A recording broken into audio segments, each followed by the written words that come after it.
Confidence is overrated. Most people believe that before they can do something, they need confidence. Before we do something new, it's easy to feel nervous and cautious about the upcoming task. If it is something that we haven't done before, then we really have no experience to gauge exactly what we have to do or how we will do it. We know when we have confidence, it is much easier to approach and perform any task, and nobody will deny this. But how can we have confidence if we've never done the upcoming task before? How can we have the strength of mind that will allow us to do something completely new? There is no experience for confidence to be developed. I see so many people wanting to do a new task, take a new challenge, or begin a new direction in life only to stop due to a lack of confidence. And I ask, is this actually intelligent?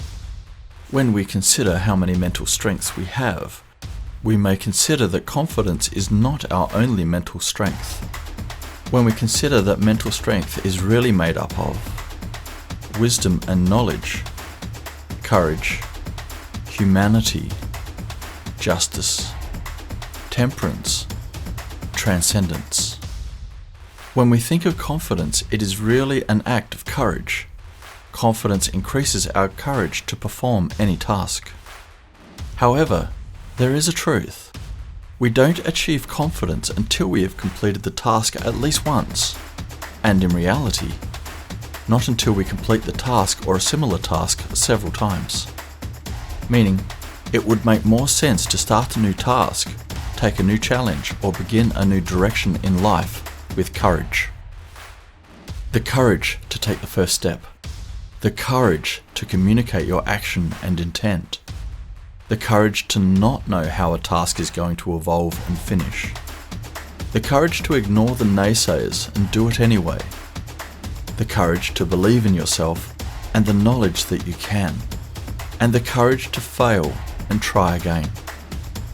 If we consider, at one point when we were a child, we became aware of people moving around us in ways that we could not achieve. Most people call it walking.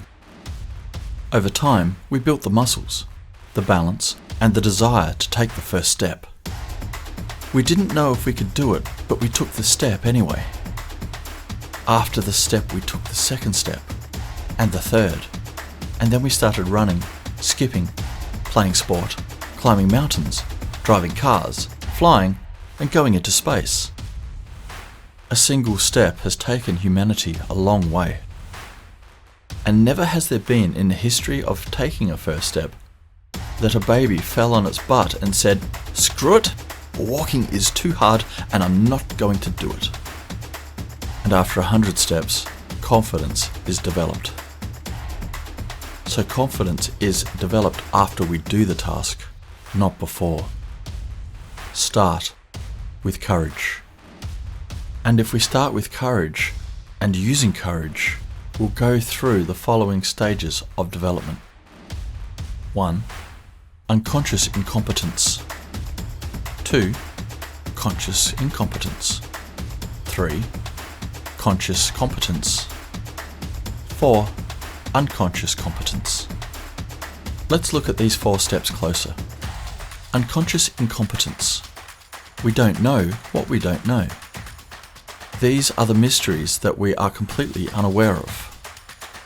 Conscious incompetence. We know what we don't know. This is when our awareness increases and we learn about new and exciting elements of life, but we have no idea how to do it. Conscious competence. We have learned how to do what we know how to do, and we can focus our mind on achieving our tasks and do them to a level of effectiveness. Unconscious competence. We have learned to do a task so well that we no longer have to think about it, and we do it automatically while focusing on the greater project.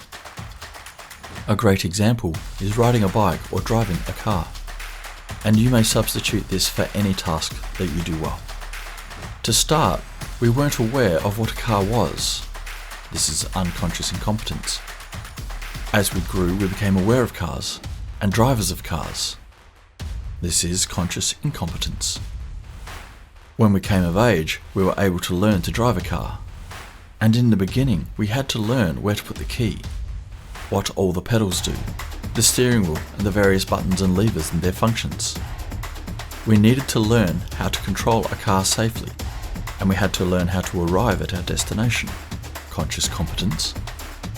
And now, most of us can drive a car so well that we don't need to think about what we're doing.